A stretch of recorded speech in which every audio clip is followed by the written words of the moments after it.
Street protests are an annual feature of the Hong Kong calendar, especially on July 1st, which marks the day that the city was handed back to China by the British.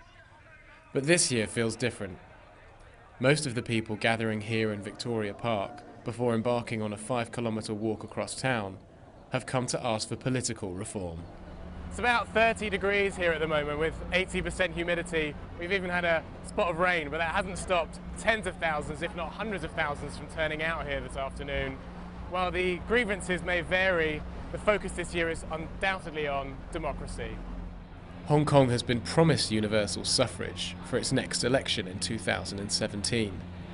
But there are deep divisions on what that will really mean in practice. While Hong Kong people may well get to decide who wins, they're less likely to decide who gets to stand. It is very important that we can have a say, or otherwise Beijing just order the chief executive in Hong Kong to do whatever they like to do and just ignore what is beneficial for the Hong Kong public. During the past 20 years or so, we've seen Hong Kong change quite dramatically. We see it as a decline, and we're quite disappointed. And I think it's time we stand out and speak for ourselves and fight what we want for. Over the past few years, many pro-democracy campaigners in Hong Kong have become increasingly agitated about what they see as a more assertive Beijing. Last month, a white paper released by the Chinese government was a clear reminder that Beijing sees Hong Kong's political freedom as a privilege and not an automatic right. Because Beijing has always tended to treat Hong Kong with kid gloves, as it were. It's always been known, for example, as the goose that lays the golden egg, and Beijing doesn't want to disturb anything. However, Beijing's attitude has been changing a lot over recent years, and we recently saw the release of this so-called white paper where Beijing came very firmly down and said, look, we're the ones who decide the outcome and the pace of reform in Hong Kong.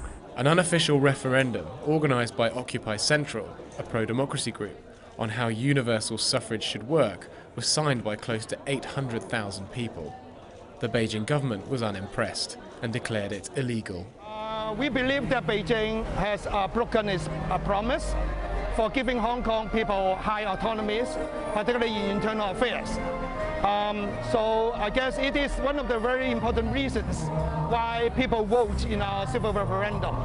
And I believe that many people take to the streets today also because of white paper. They feel that their existing rights and liberties have been and will be threatened.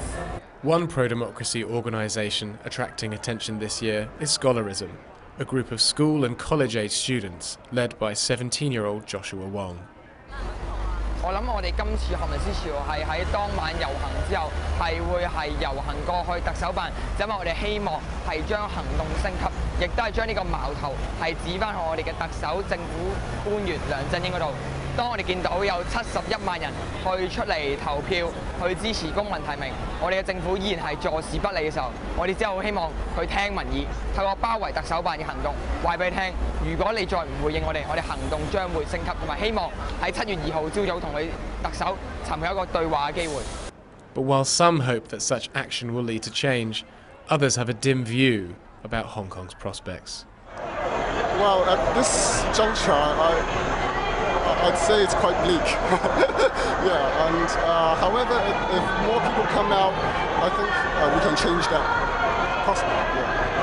I'm not optimistic about Hong Kong's future, but I try to struggle and how to fight for my younger generation.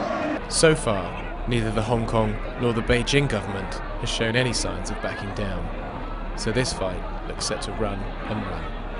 Josh Noble, Financial Times.